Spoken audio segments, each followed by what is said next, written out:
রূপ যৌবনে পরিপূর্ণ অপরূপা সুন্দরী এক মেয়ে জঙ্গলের পাশে থাকা নির্জন এক মেঠো পথ দিয়ে হেঁটে যাচ্ছে। এমন সময় হঠাৎ করে প্রচন্ড বেগে ঝড় শুরু হয়ে গেল। তখন সেই মেয়েটি দেখতে পেল দূরে একটা ঘর দেখা যায়। এই ঝড়ের কবল থেকে বাঁচার জন্য মেয়েটি ওই ঘরের দরজায় কড়া নেড়ে সাহায্য চাইল। একজন টকবগে যুবক ছেলে ঘরের ভেতর থেকে দরজা খুলে সেই সুন্দরী মেয়েটাকে আশ্রয় দিল। এদিকে দিন পেরিয়ে রাত হয়ে যাচ্ছে, কিন্তু ঝড় বৃষ্টি থামার কোনো নামগন্ধ নাই। এমন সময় মেয়েটি দেখতে পেল সেই যুবক ছেলেটি তার হাতের আঙ্গুল মোমবাতির আগুনে পুড়াচ্ছে। এই দৃশ্য দেখে মেয়েটি প্রচন্ড পরিমাণে আশ্চর্য হয়ে বলতে লাগলো, হায় হায় সর্বনাশ, এটা কি মানুষ নাকি অন্য কিছু?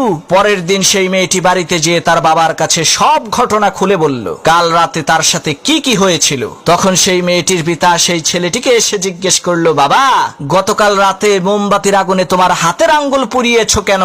তখন সেই ছেলেটি বলতে লাগলো, চাচা, প্রচন্ড ঝড়ের রাতে আমার এই নির্জন ঘরের মধ্যে আপনার সুন্দরী মেয়েটাকে দেখে আমার মনের মধ্যে কুপ্রবৃত্তি চলে আসলো। তখন আমি আমার হাতকে মোমবাতির আগুনে পুড়িয়ে মনকে বোঝালাম, ওরে মন, এই দুনিয়ার সাধারণ আগুনই তো তুমি সহ্য করতে পারো না, তাহলে জাহান্নামের ওই কঠিন আগুন তুমি কিভাবে সহ্য করবা? ছেলেটির এই সততা দেখে লোকটি বলল, বাবা, একটা রাত তুমি ধৈর্য ধারণ করেছো, তার বিনিময়ে আল্লাহ রাব্বুল আলামিন সারা জীবনের জন্য আমার এই সুন্দরী মেয়েটাকে তোমার করে দিল।